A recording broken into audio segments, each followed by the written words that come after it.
Hello everyone, welcome to my YouTube channel and JOIT post code 817 result और JOIT 556 case. इसके अलावा outsource policy और JOIT पे revision पर आज की नई अपडेट आ रही है। और अगर आप चैनल पे नए हो तो चैनल को लाइक और सब्सक्राइब जरूर कीजिएगा। हो गया। अब बात करते हैं आउटसोर्स की। आउटसोर्स को लेकर एक बड़ा डिसीजन कैबिनेट का तो ये है कि आउटसोर्स के लिए सरकारी कंपनी बनेगी और रोस्टर भी लागू होगा। आउटसोर्स की भर्तियों में जो आरक्षण रोस्टर है वो भी लागू होगा। ये दो मेजर आज के फैसले हैं। नई बात यह है इसमें कि मतलब ये हुआ कि अब जो ठेकेदार है बीच में से वो निकल जाएगा। पहले मैं आपको हिंदी में पढ़ के सुना दूं कि सभी जो सर्विस प्रोवाइडर है इनके माध्यम से सरकारी विभागों में आउटसोर्स के आधार पर तैनात कर्मचारियों से संबंधित विभिन्न मुद्दों पर मंत्रिमंडलीय उप समिति की रिपोर्ट मंत्रिमंडल के समक्ष रखी गई और इसे सैद्धांतिक रूप से स्वीकार कर लिया गया। इस मामले में एक नीति दस्तावेज का मसौदा तैयार किया जाएगा जो अगली कैबिनेट में आएगा। मंत्रिमंडलीय उप समिति की सिफारिशों के अनुसार हिमाचल प्रदेश कौशल विकास निगम जो प्रेजेंटली बना हुआ है उसका नाम बदलकर हिमाचल प्रदेश कौशल विकास एवं रोजगार निगम कंपनी होगा। कंपनी सरकारी कंपनी इसकी बनाई जाएगी। ये तकनीकी शिक्षा विभाग के प्रशासनिक नियंत्रण में काम करेगा। एडी जो होगा एडमिनिस्ट्रेटिव डिपार्टमेंट इसका वो टेक्निकल एजुकेशन होगा, उनकी उसमें ये काम करेगा। और यह कंपनी विभिन्न सरकारी विभागों, बोर्डों, निगमों, विश्वविद्यालयों, शिक्षण संस्थानों, सांविधिक संस्थाओं और राज्य सरकार के स्वामित्व और नियंत्रण वाले अन्य उपक्रमों में अस्थायी आवश्यकताओं को पूरा करने के लिए कुशल, अर्धकुशल और अन्य कर्मचारियों की तैनाती सुनिश्चित करेगी। मतलब ये हुआ कंपनी बन जाएगी, जो भी आउटसोर्स कर्मचारी जिस विभाग में है वो उस कंपनी के अंडर आ जाएंगे, ठेकेदार बीच में से गायब हो जाएगा और जो कंपनी पहले से कोई अगर और प्राइवेट कंपनी बीच में है तो वो गायब हो जाएगी बीच में से, उसको हटा दिया जाएगा। और जो फाइनेंशियली ऑब्लिगेशन है वो सारी सरकारी कंपनी और कर्मचारियों के बीच में रहेगी। मतलब ये हुआ कि आउटसोर्स रहेगा सरकारी सिस्टम में। और ये संकेत उसी दिन मिल गया था जिस दिन एनटीटी या प्री नर्सरी भर्ती को लेकर जो फैसला हुआ था कि आउटसोर्स पे भर्ती करनी है। तो मतलब ये हुआ आउटसोर्स बीच में रहेगा, अस्थायी आवश्यकताओं लिखा है इसमें। हालांकि जब विस्तार से कॉपी आएगी तो उसके बाद पता लगेगा कि बाकी चीजें इसमें क्या है, लेकिन इतना क्लियर है कि आउटसोर्स लगभग बीच में रहेगा। अब दूसरी चीज देखिए कि जो इस निगम की जो रोजगार निगम का फैसला लिया गया है, ये मैं कैबिनेट में रखा गया नोट और उसके बाद का प्रेस नोट पढ़ रहा हूं। आगे है इसमें कि निगम के गठन के उपरांत इस नई व्यवस्था के तहत पहले से आउटसोर्सिंग के माध्यम से नियुक्त कर्मचारी सीधे सीधे निगम के अधीन आ जाएंगे। ये इंपॉर्टेंट है। इसमें सभी विभागों की आउटसोर्सिंग पर नई भर्ती अब निगम के माध्यम से ही अनिवार्य होगी। हिमाचल प्रदेश सरकार के इस निर्णय के बाद न केवल आउटसोर्स कर्मचारियों का ठेकेदारों द्वारा होने वाला शोषण रुकेगा, बल्कि सभी योग्य उम्मीदवारों के लिए पारदर्शी व्यवस्था सुनिश्चित होगी।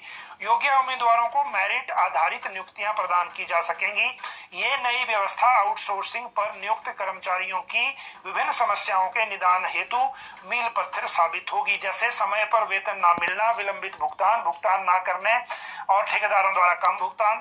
वर्तमान नीति के तहत नियुक्ति के लिए विभिन्न सरकारी संस्थाओं द्वारा गैर मानकीकृत प्रक्रियाओं का पालन अब नहीं होगा, पारदर्शिता का भाव नहीं होगा, निजी ठेकेदारों को बाहर कर दिया जाएगा और भविष्य निधि और विधिक प्रावधान अधिनियम 1952 के प्रावधानों के अनुरूप अनुचित कटौती या ईपीएफ जमा न करने जैसी घटनाएं नहीं होंगी। निजी ठेकेदारों द्वारा कर्मचारी राज्य बीमा, ESIC और वो बाकी वो कटौती न करने की घटनाएं नहीं होगी। साथ में यह कि हिमाचल प्रदेश कौशल विकास और रोजगार निगम कंपनी के गठन के साथ ही संबंधित विभाग इस बारे में एक विस्तृत पॉलिसी डॉक्यूमेंट तैयार करेगा।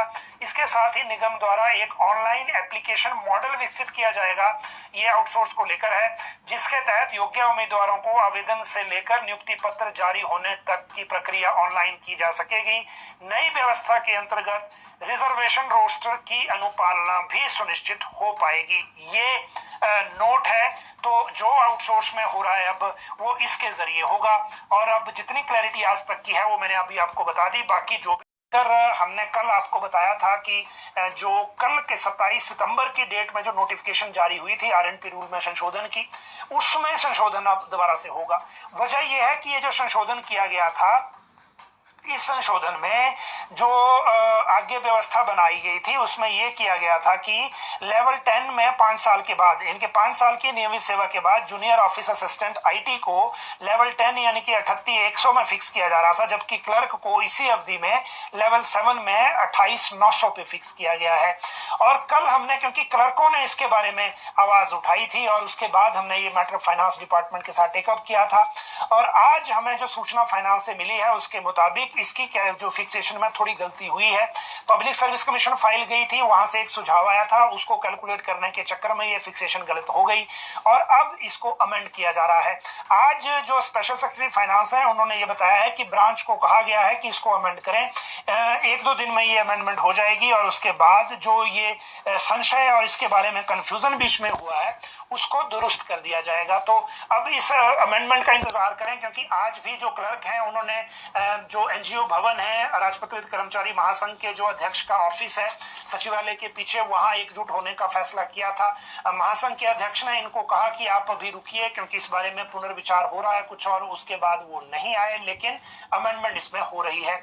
जहां तक बात इसके बाद अब अगले विषयों की है, तो इसके बाद अगली अपडेट JYT 556 को लेकर आ रही है, जो ये सुप्रीम कोर्ट में केस चला हुआ है जिसमें हाई कोर्ट की तरफ से रिजल्ट रिकास्ट करने को कहा गया था और जिस पर सुप्रीम कोर्ट ने बाद में स्टे लगा दिया था। तो अब इसमें 4 वीक्स का टाइम दिया गया है सरकार को अगली हियरिंग के लिए, और अब ये केस सीधा जज के बेंच में लगेगा। इससे पहले रजिस्ट्रार इस केस को देख रहे थे। इसके बाद 817 के रिजल्ट को लेकर बताया जा रहा है कि अगर बड़ी जल्दी भी की जाए तो भी ये रिजल्ट 15 अक्टूबर के आसपास देखने को मिलेगा। 15 अक्टूबर से पहले इस रिजल्ट के आने की पॉसिबिलिटी नहीं है।